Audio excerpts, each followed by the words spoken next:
नमस्कार। आज हम भारतीय चुनावों के एक बहुत ही पेचीदा लेकिन बेहद ज़रूरी पहलू को समझने जा रहे हैं, और वो है चुनावों में लगने वाला पैसा। ये एक ऐसी दुनिया है जहां जो आंकड़े हमें दिखाए जाते हैं उनके पीछे एक बिल्कुल अलग ही कहानी चल रही होती है। तो चलिए इस सबसे बड़े सवाल से ही शुरू करते हैं। भारत में एक चुनाव कराने में आखिर कितना खर्चा आता है? जो आधिकारिक आंकड़े हमें बताए जाते हैं ना, वो असल में पूरी कहानी नहीं है।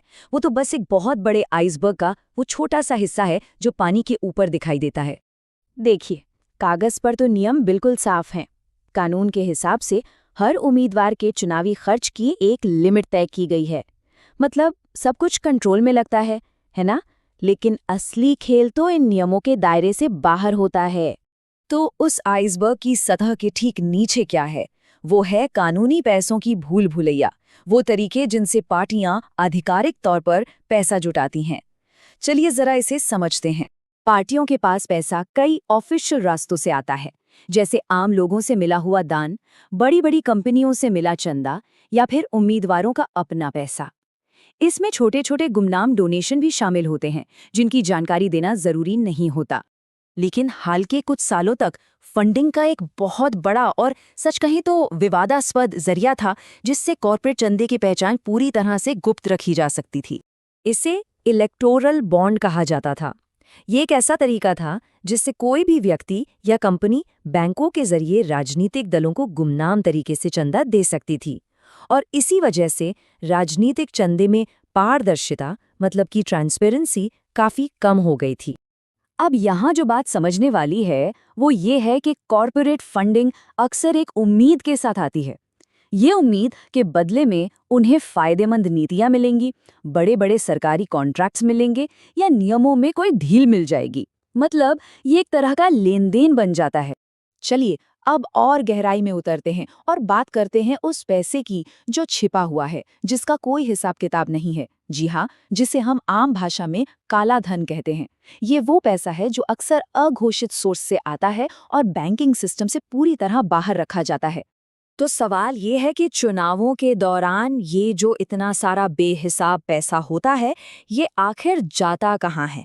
ये चुनावी मशीनरी में घुसता कैसे है? यही पैसा चुनाव की उस अदृश्य मशीनरी को चलाता है जिसके बारे में हम सब सुनते हैं, जैसे वोटों की खरीद फरोख्त, लोगों को मुफ्त के तोहफे बांटना, बड़ी बड़ी रैलियां करना और सोशल मीडिया पर एक खास तरह का माहौल बनाना। जमीनी स्तर पर कार्यकर्ताओं को जुटाने की ताकत भी इसी पैसे से आती है।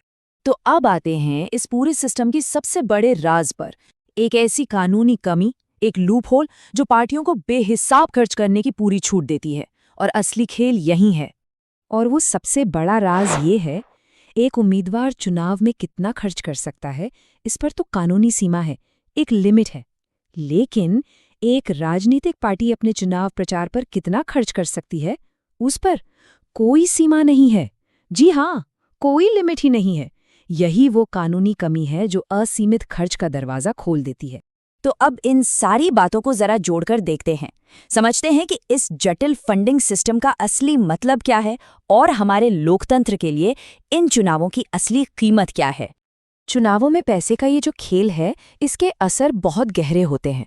सबसे पहले तो ये तय करता है कि चुनाव लड़ने का सामर्थ्य कौन रखता है। दूसरा, ये चुनाव प्रचार के तरीकों को बदल देता है। और सबसे जरूरी बात, ये इस पर असर डालता है कि वोट गिनती के बाद जब कोई सत्ता में आता है तो वो उस सत्ता का इस्तेमाल कैसे करेगा।